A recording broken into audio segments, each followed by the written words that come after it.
Good afternoon. I'm David Luberoff, the Center's Deputy Director, and it's my pleasure to welcome you to today's talk on intentional multi-generational housing by Anne-Marie Brady and Jen Molinsky. Before I introduce them, I want to let you know that next Friday at 12:15 p.m., we'll hear from Lauren Russell, who's a PhD candidate in public policy and one of the Center's Meyer Doctoral Fellows.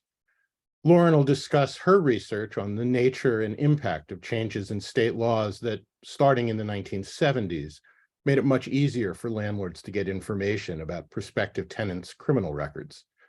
More information about that talk, including the registration link, is on our website. Lauren's talk will be the last public event of the spring semester, but I do want you to know that in mid to late June, the Joint Center will release its annual State of the Nation's Housing Report. Watch for emails about that release, which has not yet been scheduled. Now on to today's presentation, which will focus on key findings from a forthcoming report on what we in the United States might learn from a pilot program in Germany that encouraged innovative approaches to intentional multi-generational housing. Such housing is intriguing because it has the potential to simultaneously address three pressing challenges: older people's desire to safely age in place, younger families' need for housing that is affordable, and most everyone's need for better social connections. We'll hear from two of the report's three authors. We'll start with Anne-Marie Brady, who is now a research director at Cornell's Worker Institute, but formerly was a program officer at the German Marshall Fund, which partnered with the Joint Center to conduct the research you'll hear about. Then we'll hear from Jen Molinsky, project director for the Center's Housing and Aging Society program. You would think I would know the name of our own program. Unfortunately, Bailey Hugh, a research analyst at the Center, who was the report's third author, can't join us today. Anne-Marie and Jen will talk for about 40 minutes, which will leave about 15 to 20 minutes for questions. You can submit questions via Zoom's Q&A feature, or you can also indicate your interest in questions posed by others. I'll be monitoring those questions and we'll try to ask as many of them as possible. My apologies in advance if, as seems quite likely, we don't get to all of your questions before we wrap things up at about 1:15 p.m. Later today, we'll post a video of the event on the Center's website. When the report is published, hopefully within a few weeks, we'll post a link to it on our website and also publish a blog highlighting some of its key findings. Anne-Marie, it's all yours. Thank you so much, David. Sorry, I'm just getting, sorry about that. Okay, I had to get sorted. Thank you. It's such a pleasure today to join Jen and everyone on this webinar to present our research that took place over the course of what feels like several years now, partly because the pandemic made its way and reared its unfortunate head and caused a sort of delay in getting to do the field work. But luckily, in fall 2021, we were able to finally do the field work and carry out this important piece of research. So what I'll be doing today is presenting on the findings from Germany. And then we will turn it over to Jen, and she will present on the findings from the US. So let me start just and take a few moments to talk about this interesting and innovative program that has been in place since 2009 in Germany, and why we chose to research this particular pilot program. So we'll start with the challenges that David briefly talked about. In Germany, as in the United States, as David briefly touched on, there's several challenges that we both share. And one of them is the lack of affordable housing, which particularly affects households at the end of their lives, but of course, across the age spectrum. Both in the US and Germany, there are aging populations who need support and assistance at home. And this can be difficult to find and to pay for. And then, of course, there are families that struggle, particularly with supporting raising children or finding childcare. We are also finding increasingly that there's a lot of social isolation and loneliness of all ages across the life course and across the age spectrum, as I just said. And so these types of housing developments are an opportunity to engage with one another. And lastly, Germany, as in the United States, is not easily accessible to people with mobility challenges and disabilities. And that can pose a massive problem for people generally, but also, of course, as they age and need more support. So thinking about this, bearing these challenges in mind, of course, there's the demographic change that Germany is experiencing as well, more broadly. In 2009, the German government decided to put into place, through the Federal Ministry of Family, Seniors, Women, and Youth, they launched what was called a Wohnen für mehr Generation, which roughly translated means housing for multiple generations. And it was a demonstration project that encouraged new and alternative forms of shared and or multi-generational housing through housing developments. And the other objective was to disseminate new forms of housing to a wider audience. And the idea was that this type of housing should tackle these challenges. Now, I just want to say briefly that there are a lot of different types of housing demonstrations in Germany, and that the Wohnen für mehr Generation is just one of many demonstration programs that are run through the Ministry of Health, through the Ministry of Family Affairs, through the Housing Administration. But so the question really is, well, why did we pick this particular one? Well, first of all, it was run between 2009 and 2015. And when Jen and I had the opportunity to research this topic, it was already 2020, 21. So there had been a good period of time that had lapsed between the last project being put into force. There were 30 projects that were part of this competition. And they were a range of sizes, right? So we had everything from the small shared apartment with 5 bedrooms and a roommate kind of configuration to a large housing development with 114 units. We had developments across Germany, as you can see in the map on the right, and they were in rural communities to, of course, Berlin being the largest city in the country, and everything in between.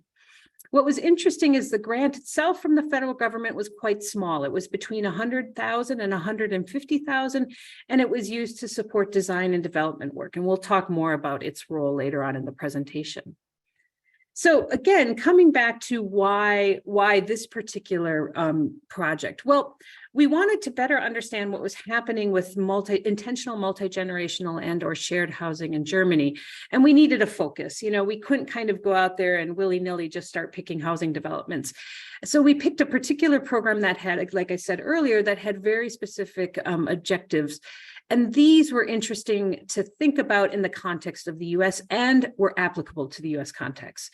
So the objectives of this particular demonstration program was first and foremost to enable self-determination and provide self-sufficient and independent lifestyles for tenants. So the housing should do this. The housing should support self-organization. It should support communal gatherings and mutual support between the generations.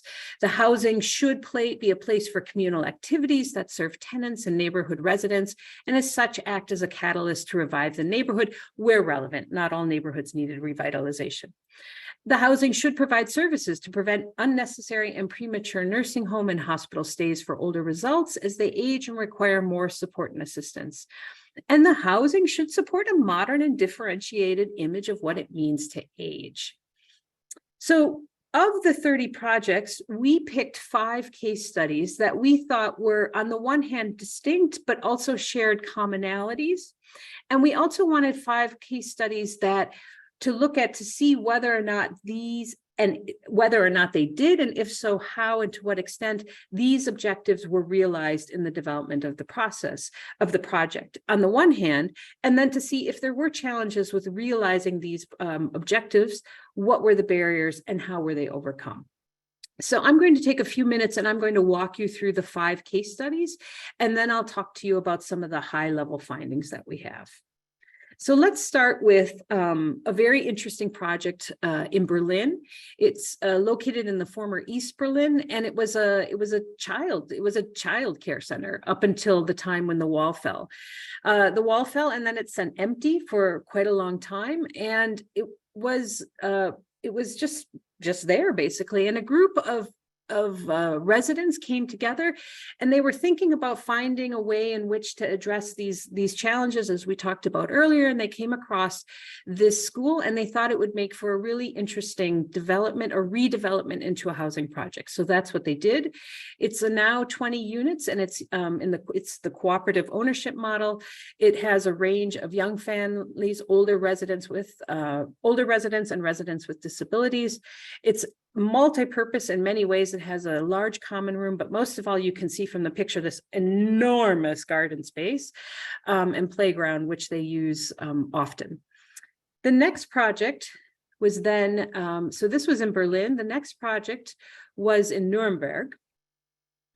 Jen, do you want to go to the next slide, please? Thank you. Nuremberg is a city of about 500,000 people in the southwest of, or the southern part of Germany, southern western part of Germany. And this was a project that was quite a bit larger. It was run by a nonprofit organization that had originally and had been in existence for over 100 years, and had originally been kind of a sort of a soup kitchen coming out of the 1920s economic decline. And over the years, they had then provided food resources to families in need, but came to the realization that actually that this had run its course, and that they were more interested in addressing housing needs in the community, and particularly housing needs that addressed, again, the objectives that we talked about earlier. So they re-centered their focus of the nonprofit, and they developed two large apartment buildings. This is one. The other one is not featured in this research. But this one is 62 rental apartments. Again, it's nonprofit ownership. 17 of the apartments are restricted to low-income residents, so they got a subsidy from the city that covers those costs. What's great about this space is not only does it have a large common room and a large outdoor space, as you can see from the picture, but it has an on-site childcare facility that is that both children on site can apply to, and parents can send their children to, as well as it's for children throughout the city. And then, interestingly enough, they have space that they rent out to whomever. So there's that, but then there's a resident-run cafe that's very popular in the neighborhood, and actually gets a lot of press throughout the city of Nuremberg.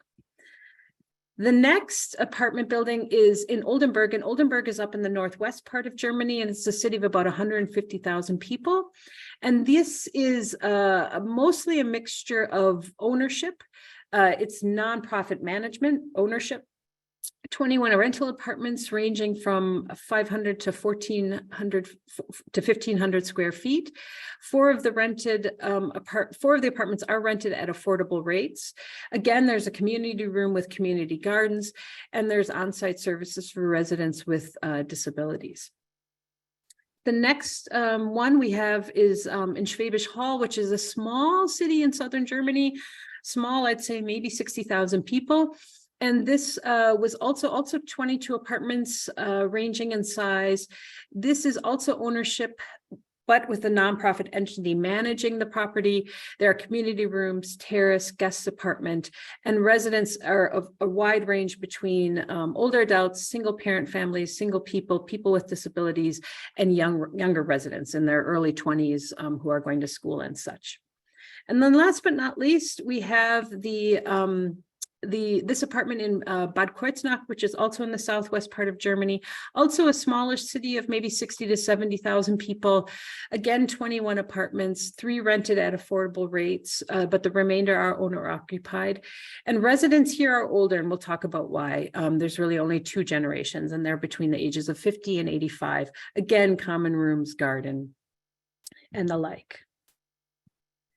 So I'd like to focus I'd like to talk about three key findings that came out of this. What we were interested in, of course, was understanding the development process. So what happens in this process? Who comes together? How do they make this work?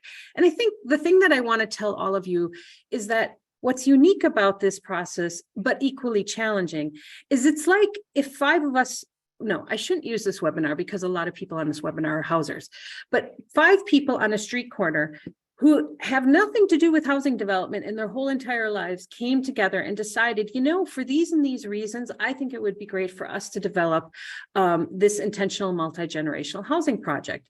Imagine that, like out of nowhere, you are going to suddenly identify goals, establish a legal entity, find a building site and organize the funding to purchase it. You're going to design the project, you're going to obtain the necessary approvals, you're going to secure the funding, and you're going to oversee the construction, having no experience with this. I mean, I can imagine it's quite difficult if it's a single family home, let alone, you know, an apartment building for 22 people, 22 units.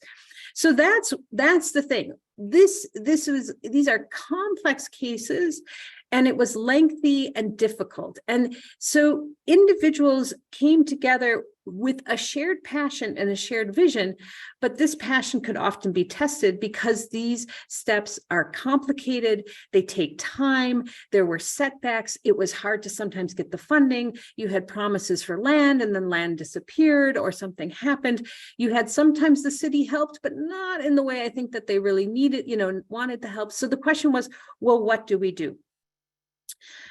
So what they did is they often turned to other organizations that are being developed across Germany as ways to provide technical assistance and support. And these foundations and these organizations are super important. So there's this foundation called the Trias Foundation, or there's the Pro Cooperative, or the Forum for Communal Living, or another organization called Selbstbau, which means self-build. And these organizations have individuals who are really, who are housers, who know how to develop this kind of housing, who have been doing it for many years, and they provide the technical assistant and the outside organization. They provide the technical support and advice and introduce already established communities to these individuals to help them understand the variety of options that are out there for them. So these organizations were pivotal to helping these individual groups that came together to actually realize the development process. Now, I mentioned this earlier, but a critical step was establishing agreed upon community goals. And that had to be done in a way that was both, I would say, on the one hand, was ordered, but on the other hand, allowed for flexibility. So ordered, what I mean by that is that all the groups at some point brought in a coach or some sort of outside mediator to help the group establish guidelines, rules, and regulations that they all agreed upon. So you needed that formality, but you also needed the flexibility to recognize that there would be change over time and that the organization and the group had to adapt. But I think it was very important ultimately to have something concrete that they could reference and hold on to as they move through this process. But there were challenges in holding the group together, particularly at times when it became uncertain, at times when the process got very lengthy. You know, for example, Wohnart, it took them 1 year to establish a legal entity. And once they established a legal entity, then they could move forward with other pieces in the project. For example, it's a long time to wait. And particularly, you have to think of two things in the funding. The funding often meant that if you were doing a cooperative, a cooperative type financing structure, you had to invest a certain amount of money at a certain period of time. And that was a substantial amount of money. And so you had to have that money ready.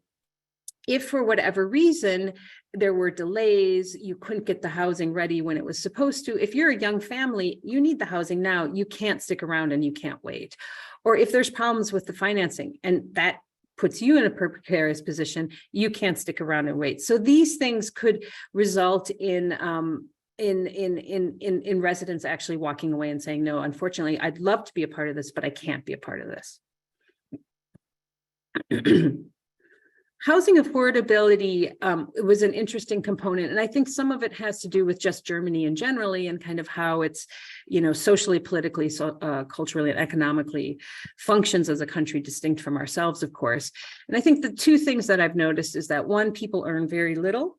And you'll see that in our report that the average earnings, the average household income was quite low, but that nevertheless, their housing was generally anywhere from 15 to 25 to 30%. Their housing cost was generally generally 15 to 30% of their household budgets. Only in rare circumstances did you have it. In one case, you had 40%, and another person who owned, whose household income was $800 a month, and half of that income went to housing. So those were two kind of, I'd say, outliers, but generally people paid between 20 and 30% for their housing costs. Now, I think part of this is because of the design and the structure and the way that they built in affordability to these projects on the one hand. On the other hand, they'd made very conscious decisions to keep housing costs low. So as a community, they do a lot of the self-management and self-organization. They do a lot of the maintenance and the asset management of the property to reduce these costs. Another important point is that in three cases, so the Wynn, the Woonmix, and the Werkpalast, they had covenants, or they had housing affordability set-asides that were funded either by the city or the state. The challenge, of course, is that these were only 15 years in length, and I always ask, well, what's going to happen after that 15 years? And while there was an internal support to maintain that housing affordability, of course, it depended on the funding from the city and state. So while it was important that they had that, there was also some instability, or not instability, but uncertainty about what the future held. So, and another way that people afforded the housing is even particularly low-income individuals would have inheritances from their families that they could then use to either support upfront costs for the cooperative or for their monthly payments, et cetera. So there was a mixture of these things happening in the universe, but I think it's also important to state that, you know, benefits in Germany are generally tend to be more generous and higher. And so people which were housing organizations that were housing refugees often had substantial support from the state, and others, if they had any kind of disability or any kind of challenge with working in the labor market, they had additional support from the state. And these supports, while not a lot in the grand scheme of things, were enough to manage the cost of affordability. Manage the cost of their housing. But ultimately, in the end, affordability, while important, was not the driving decision by people. It was the communal aspects. It was that aspect of being a part of a community, which was the driving decision for people to sign up and be a part of this housing. Now, I think the last thing we'd like to talk about, or I'd like to talk about today, is about this community mutual support, because the key component to this housing is this idea of the younger generation helping the older generation helping the younger generation. And the question that we had, well, does that really work? I mean, is that pie in the sky? You know, it sounds really nice in practice.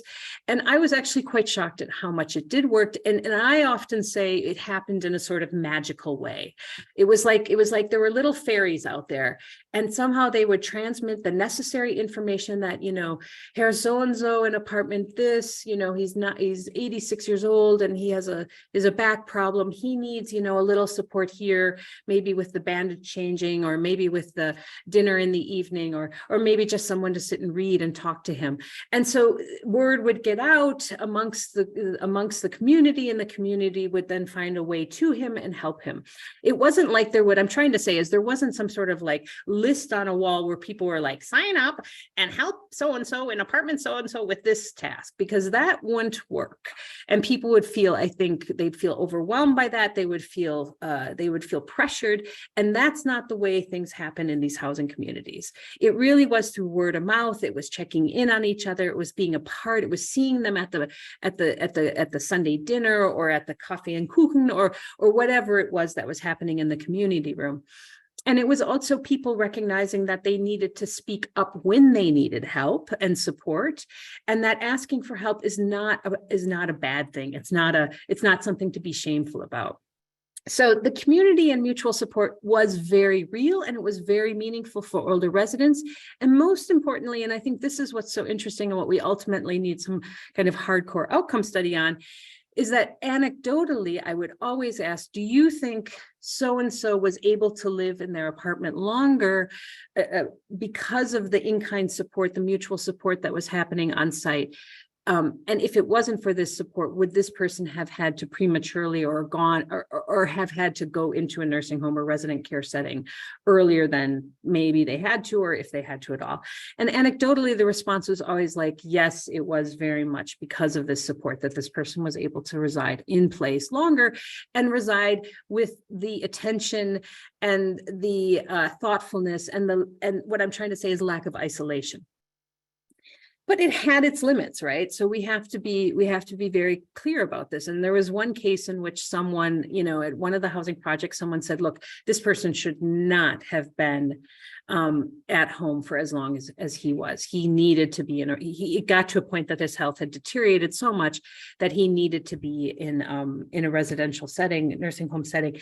And I think it was a learning experience for those individuals to recognize also that, look, we are who we are. We have limitations to what we can do. And it's okay to say at some point, here is no longer the place where you are best served. Last but not least, I'll say, particularly to the design people on the call today, the communal space, the common rooms, the common gardens, the common building room, the common laundry room, the common garage. I mean, they saw everything as common. Any place, the common staircase, the common hallways, the common balconies, these were all incredibly important sites of people meeting each other, talking to each other, engaging with each other, and things happening. And it was not only, it was not only about, in the garden we gather for tea in the afternoon. It was about the community coming together and doing the gardening, or the community coming together and cleaning up the laundry room, or managing the garbage. It was that kind of interaction that also was noteworthy, right? And had significance and had importance. Again, these are things that people came together to do and manage on their own or together as a community, but they were also the sites where people interacted, communicated, and just weren't isolated in that sense, right? Not everyone got along. Not everyone loved each other. Not everyone wanted to, this older woman said, look, I might be 65, but I'll be damned if I'm going to sit and read to an 8-year-old. She's like, I don't have any interest in that. And that was perfectly fine. And that was respected, right? So you yourself had to know what you wanted to do, what your interests were, and you had the opportunity to excel and apply those as was. But it was also very much respected when you said, no, that doesn't interest me, and that's okay. I think I've said a lot of this stuff. So informal support, yep. Yep. So I think that's it, right, Jen? I think it's off to you, and we can take questions in the discussion afterwards. Thank you. Thanks, Anne-Marie. So I'll pick up from here and just say that we then, with the information that gathered in Germany, took a look at all the questions that raised for the U.S. context, given that we share similar challenges, but we have a different policy and a culture context in which multi-generational communities can grow. So we analyzed the information gathered in Germany to develop a set of questions for the US. We did a very thorough literature review of every kind of aspect of intentional multi-generational community that we could find, which led to some insight into affordability, governance, challenges. There's a slim literature on outcomes for residents, unfortunately, so that is definitely an area for future research. And then we sought to understand the various models of intentional multi-generational housing that already exist in the US. And we interviewed a whole bunch of folks, from founders to designers to developers to program staff and advocates, to understand from all of this, how policy might better support the development of multi-generational communities in the US. So the literature and the German case studies really did raise a series of questions for us that we wanted to explore. A central question really was how communities support people of all ages. What is the nature of informal support? What happens when someone needs more than neighbors alone can provide? Do communities support people in moving on into assisted living or nursing care if needed? How people age through a community. So we had the snapshot, but we also wanted to understand how someone moves in and could spend decades in a community like this. And then also what happens to the overall community if the age distribution shifts, if the original residents who maybe had the vision have moved on. Another major question is how communities might take advantage of various programs that support housing affordability in the US. And we have specific programs and specific laws. So what were the opportunities and barriers? And lastly, how did the design and the physical planning translate into a US context? So in terms of the types of communities we found in the US, we found it helpful to parse out the general overall landscape of multi-generational housing and then sort of home in on a couple of types. So this diagram represents two types of multi-generational housing. On the left, we have multi-generational households. So people are living in multiple generations, but together in one household. And this could be a family, an extended family with 3 generations. It could also be house sharing, where a graduate student might live with an older homeowner. This is important. This is a growing area of interest for us, but it is not what we looked at in this project. On the right, we looked at communities in which multiple generations live in their own private housing units, but on a site or a building or a community that has the shared spaces and community life that more closely resembled what Anne-Marie spoke about in Germany. And of these, there are a subset that resemble those quite closely, co-housing communities that are really self-directed, self-organized by future residents and then managed and run by those residents. And then there are those that we describe as developed and operated by some organization, typically nonprofit, and typically for a specialized population, like grandparents who are raising grandchildren. These are mostly rental and they're mostly targeted toward lower income households. So we focused our US research on the 2 models in green. So while co-housing in the US has a lot of similarities with the projects we saw in Germany, we found that the nonprofit run models offered a lot of insight and were more likely to focus on housing affordability. And both of them have a focus on mutual support from neighbors. And so that's why we chose those 2.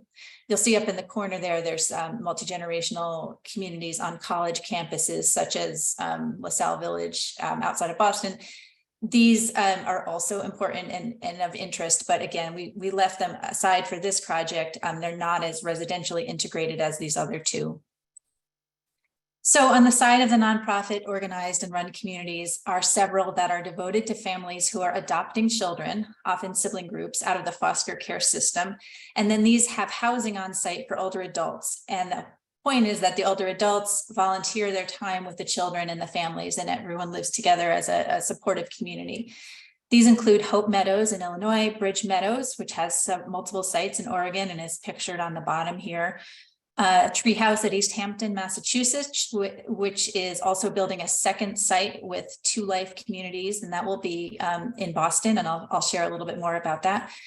There are larger homes on these sites for the families and smaller affordable cottages or apartments for the older residents. And then again, a lot of community space. In the middle row, there's an image of Plaza West, which is a home for grandparents raising grandchildren in Washington, D.C. And in the middle right, an image of Home in Chicago. Home stands for housing opportunities and maintenance for the elderly. And they have 78 apartments and 3 affordable intergenerational buildings where older adults and families live in private apartments. They also have family-like settings in which older adults live, and there are younger resident assistants who live with them. These are all very vibrant communities, and I'll share a little bit more about them as I go. On the other side, the co-housing side, we looked at various models in the US. These are just 2. The new Bay State Commons co-housing, which opened here in Massachusetts very recently, has 30 residents. And then Arboretum co-housing in Madison, Wisconsin on the right, which is home to 40 households. And interestingly, they have 2 multifamily buildings. They partnered with Habitat for Humanity to build a duplex apartment. They have 3 rehab townhouses and 6 freestanding houses that were kept from the original site. So it's a pretty diverse site. So looking at the development phase, as in Germany, the development process that we learned about for all of these different organizations was typically lengthy and complicated. The founders of co-housing organizations, just as Anne-Marie said, are typically not housing developers and yet have to identify and acquire a site, navigate local zoning ordinances, work with architects, develop governance and an ownership structure.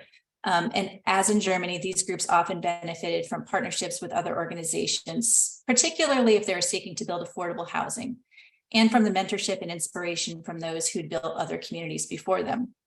Nonprofits are more likely to have professional real estate folks on staff, but the tasks are daunting there too.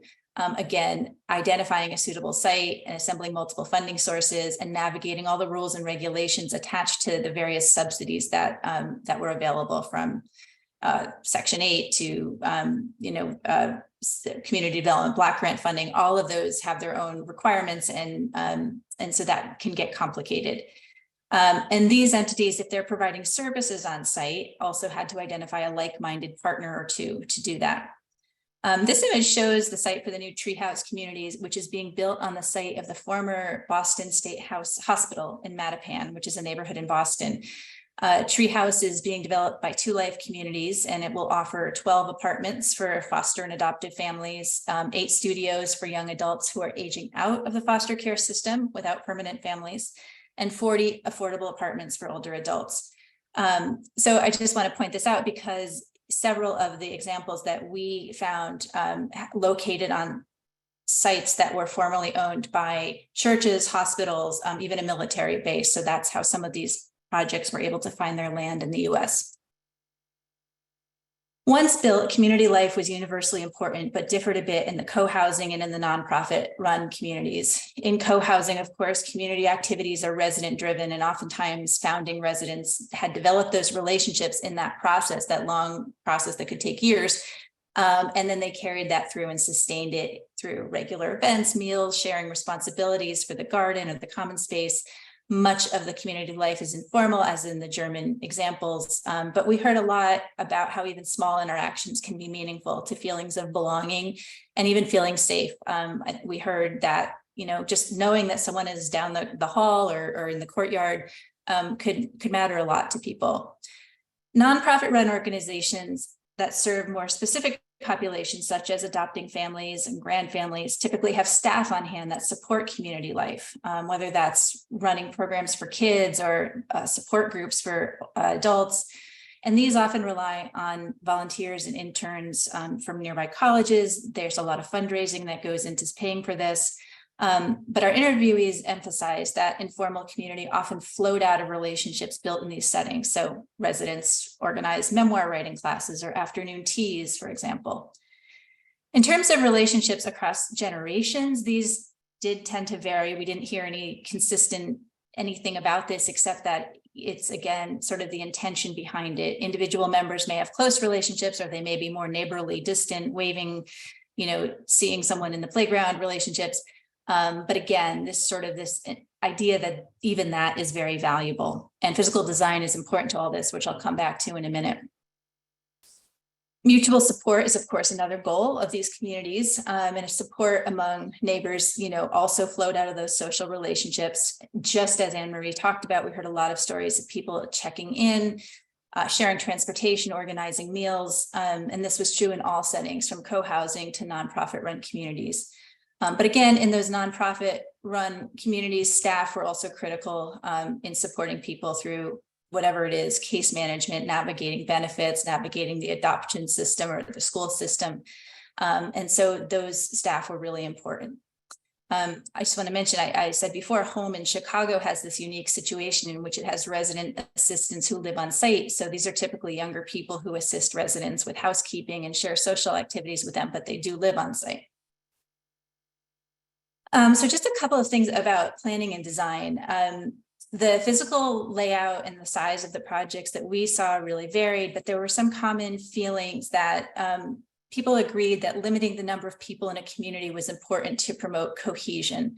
And this was especially true among the co-housing organizations that we read about and talked to, because those are self-run and self-organized. So we saw a variation from 30 units at Bay State Commons to Treehouse, which had a larger cap at around 150 people, not 150 units, but 150 people, and a lot of those were children. Plaza West was the largest of the communities with well over 200 units, but the Grand Family cohort within it were a subset that had their own programming and staff. Beyond size, as in Germany, principles of universal design were important. In Germany, in the pilot program, the government agency administering that program cared very much about accessibility And that is true on this side too. Existing communities use design to support people being able to access all parts of their community and their individual units, but also to support community building. So there's a lot of attention paid to sight lines and to pathways that bring people into contact with each other and make informal contact easier, even if it's just to say hello. And of course, there are the common spaces, the gardens, the kitchens, the common houses. And connections to the larger neighborhood are also important for grand family housing, and communities supporting adopting family. Having housing nearby for those who age out is important. And this might include housing for older adults who need more support or whose grandchildren have grown, as well as children aging out of foster care. I think it's important to stop and just say that again for a minute. The nonprofit run organizations that are working with specialized populations do sort of have a limit, because people may go beyond, you know, they were there to adopt children, but their children have grown, or they were there to raise their grandchildren, but their grandchildren have grown. And so in those cases, there's a need for those folks to move on and find something else. And several of the organizations that we spoke to think very carefully about that, and also have some housing in some cases nearby. So I'll just show you on the next page here. The first slide, the first image is of Olmsted Village, which is where the treehouse project I spoke about earlier in Mattapan will go. The treehouse is the yellow in yellow there, but you can see it's part of a larger campus on that old hospital site. And the Brook House in blue is going to be a housing for older adults. So people could theoretically move from treehouse across the street and still stay connected to the community. Of course, there's lots of reasons to be connected to the community, and neighborhood kids coming on site, older adults connected to a church across the street. There's lots of ways that these organizations can have a presence in the life of the larger community. And of course, location is important for other reasons, so residents can access transportation and schools easily, for instance. One of our key questions was how communities support people through the life cycle. For older residents, as the German examples show, neighbors can do a lot, but at some point people may need more regular, comprehensive, or skilled support. And so we asked these questions of the communities that we spoke with, and they said that sure, of course, older residents often do bring in home health aides or even hospice care, but these are the responsibility of the older adult and the family. And so this is, I think, a significant difference from the US and Germany, because the US, unlike Germany, does not have universal long-term care insurance. So securing that help, if you need it, can be challenging depending on your income and the benefits that are available in your state. But we did hear a lot about how people went out of their way to support their neighbors, to work with families to find that the right level of care.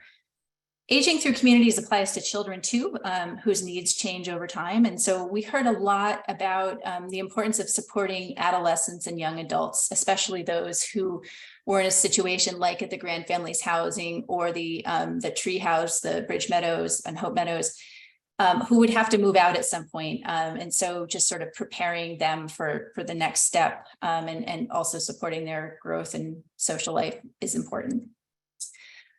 We heard a lot about financing and affordability. I think, like in Germany, there were some natural things that could be done to reduce housing costs: smaller units, energy efficient design, sharing amenities, sharing services like cleaning and lawn services, exchanging among neighbors. One resident may offer to babysit, another might offer a ride. These things can help individuals keep their costs down. Like affordable housing development of all types, though, those that are intentionally multi-generational are trying to pull from a variety of sources. So the reduction in the cost of land that I talked about before could be super important. And then there might be the use of programs like the low-income housing tax credit or Section 8 vouchers for tenants. And the organizations that we spoke with and read about are, experienced developers trying to do this, but they're also trying to add services on top. But it wasn't just the nonprofits who were able to do this. I mentioned Arboretum Co-Housing was able to partner to provide some affordable housing on its site. And so there were a variety of lessons that we learned about the sort of limits and regulations associated with some of our programs here in the US. Fair housing law, which restricts a community's ability to select, which could restrict in some cases a community's ability to select tenants who represent a mix of ages and are really committed to the ethos of the community. So depending on the developer and the type of vouchers available, this could be a challenge, and I'm happy to talk more about that later. But another example is the home program, which has this good life apartment model in which older adults are able to live with younger people, assisting them, and they live in a kind of a family-like setting. Those units would be ineligible for the low-income housing tax credit in its state because it features shared kitchens and bathrooms. So just some of the things that we learned about. I'm just going to end here and say that we asked quite a lot of questions about what kind of assistance would be most helpful in developing and sustaining intentional multi-generational communities in the US of all kinds. Like in Germany, there was this sense that a modest investment, in Germany, it was $100,000 to $150,000, could be useful for building the non-housing components of these projects, such as the common rooms, the common space. There's we heard from developers who said that's typically hard to find the funds to do in a typical housing program. Of course, the dream of many is for multi-generational specific funding, which could make sense, but also to consider existing program regulations that might impede multi-generational housing, or even the presence of multi-generational households within publicly assisted housing, for example.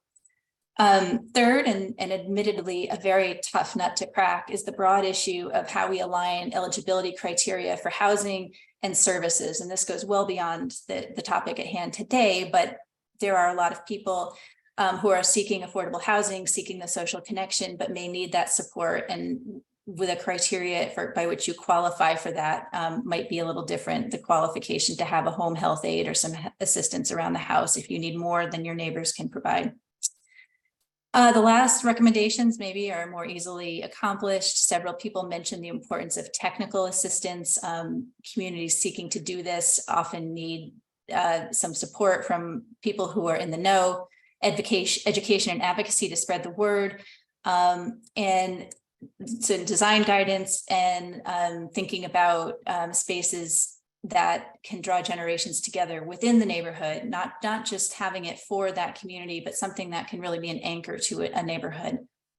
So I will stop there. I'm going to stop on this last slide, which has the websites of a bunch of the projects that Anne-Marie and I talked about today. If you want to take a screenshot, this will be available later on when we post the slides. So I'm going to stop sharing now, and we'll be happy to answer questions in the chat.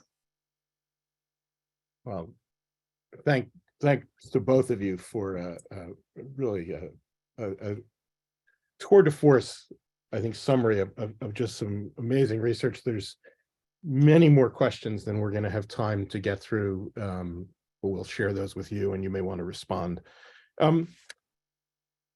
Let me start with just, there were a couple questions on kind of some details.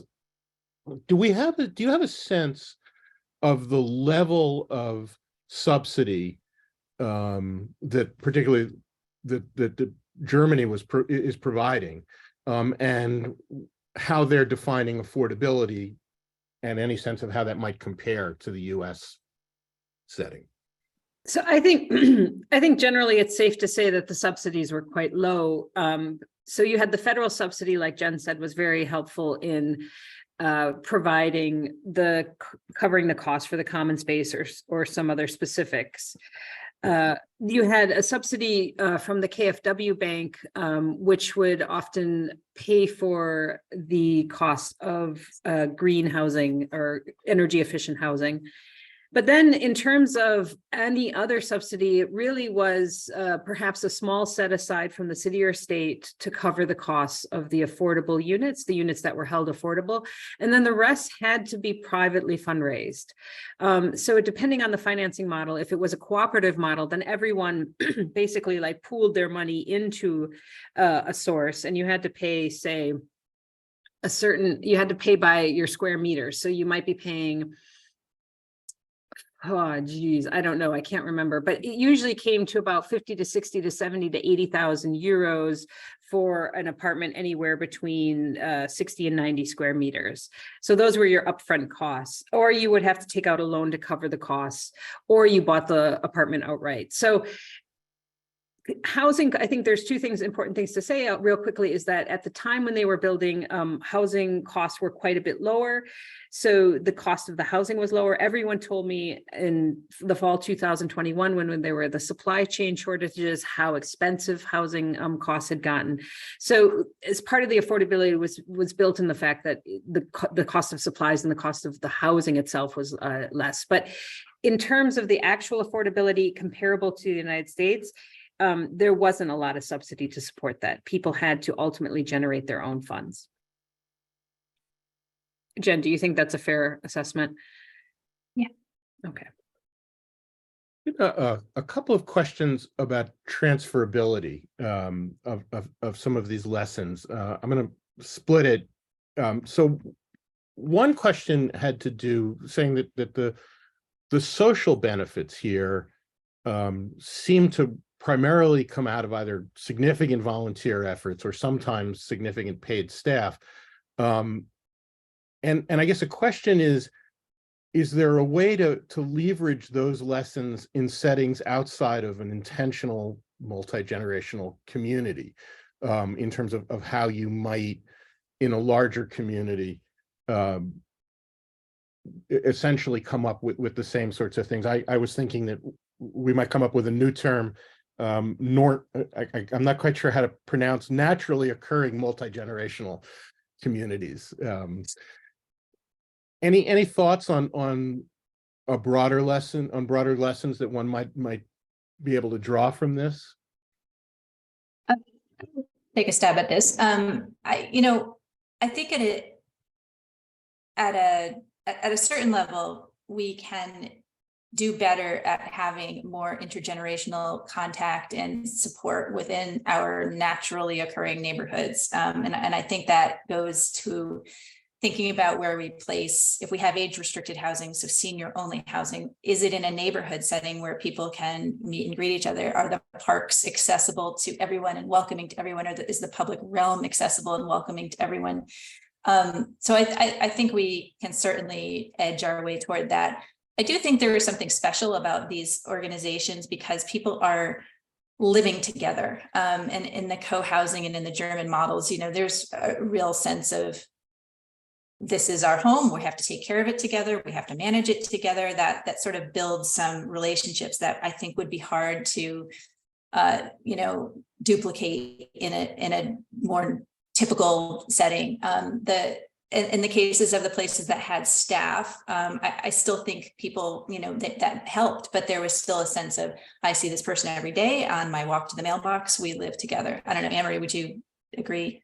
Yeah, I think the notion of the notion of the shared goals is so important, because it brings people outside of their shell as well, right? I think of myself, which I know I shouldn't in research, but I'm a bit of a shy person, so I just go home, I shut my door, and that's it. I wouldn't even think about engaging with a resident because I'm shy.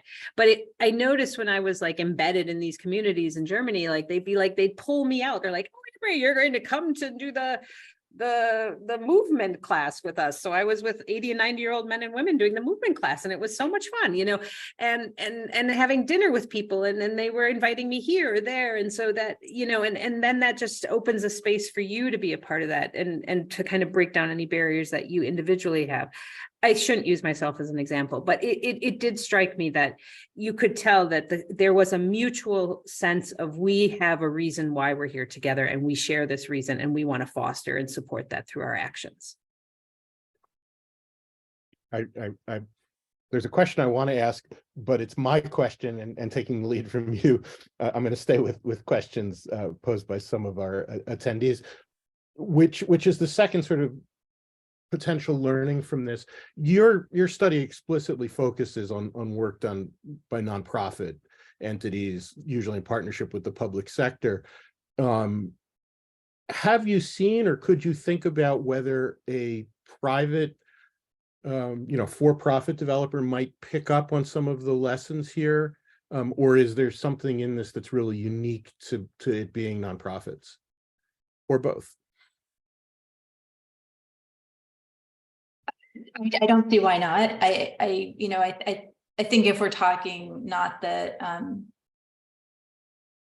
I would put us in the sort of for-profit, swap that out for not, or nonprofit, but the for-profit version of that. The co-housing, I'll leave aside for a second. I think you could imagine it, but I do think that you need to ensure a sense of ownership and shared interest in the values. I don't think that's impossible in a for-profit model, but as Anne-Marie said, these were the things that really kept communities together, and were super important.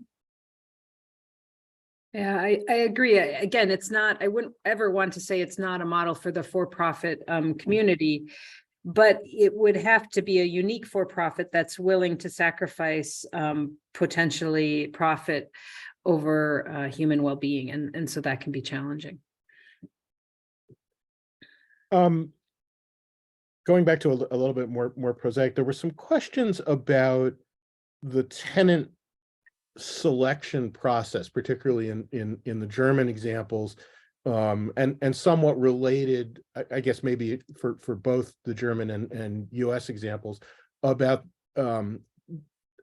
the extent and nature of diversity, whether racial, ethnic, or income, within these projects.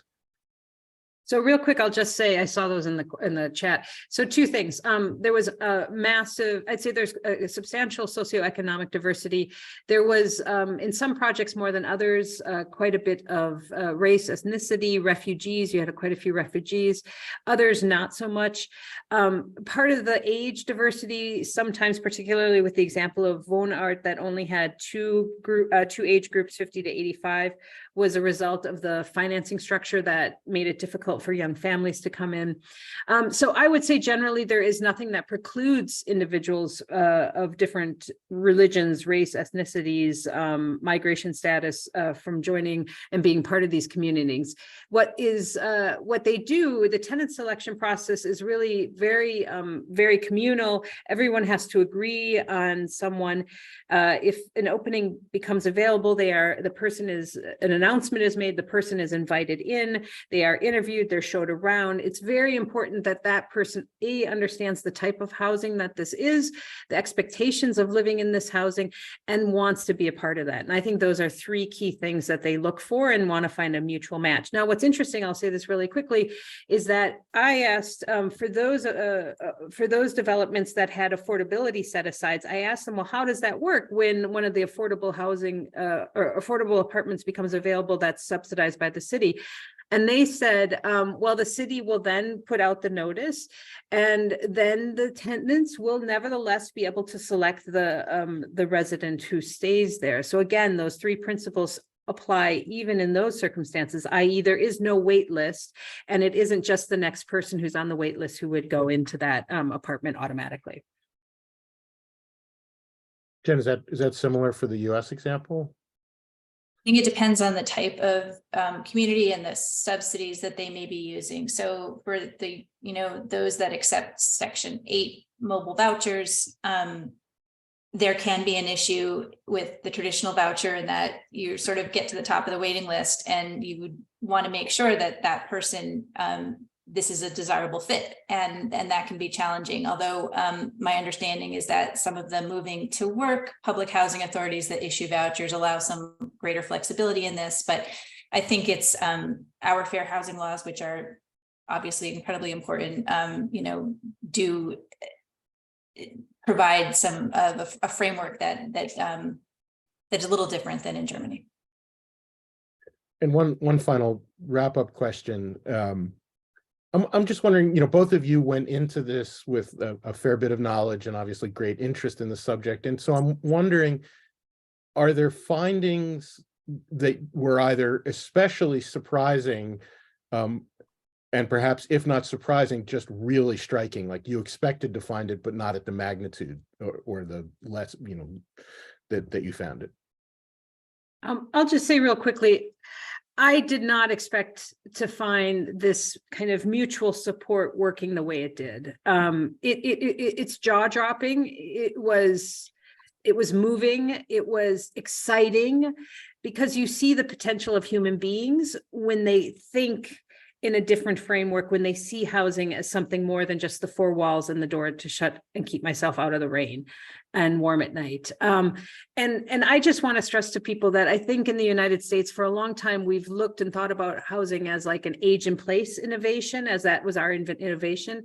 But I think there's a lot of loneliness and sadness out there and isolation. And I think that we can think about different ways in which people can have their patches and have a place to retreat to, but also feel really warm and welcome in a setting, and apply their strengths and abilities and skills in many unique ways that support one another. And yes, it sounds a bit pie in the sky and utopia, but I was pretty tickled pink. I would echo that. I remember talking to Anne Marie very early on about what we expected to find, and how did this mutual support work? Were there sign up sheets, and were they, what happens when someone couldn't provide the help for their neighbors or wasn't, it didn't matter in the end. It did really happen. It organically is too, it is kind of magical, but I think it was born out of that shared experience in that community. And I'll just say, I saw a question from Larissa in the chat, that the role that older adults played in these communities was, very inspiring. And many people expressed that this was their chance to give back, especially in the Bridge Meadows Treehouse examples, that they wanted to be part of something and to contribute, and that these communities allowed them that opportunity. Well, I'm sorry that we have not been able to get to all of the questions, which are incredibly rich. And I know from having had the privilege of looking at a near final draft of the report that you only touched on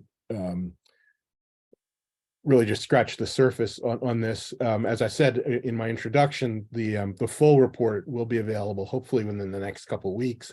It will be on the Joint Center website. And if you're on our mailing list, you'll see the blog that will come out when we release that report. And I encourage folks to read it. As I said, as somebody who got a sneak preview, it's an incredibly rich and thoughtful report. I want to thank both of you for a terrific presentation, which is really based on a really solid and interesting and important piece of research. And I want to thank all of you who have joined us online for taking the time to be with us today. We'll be back next week with a seminar. Have a great afternoon, everybody. Thank you.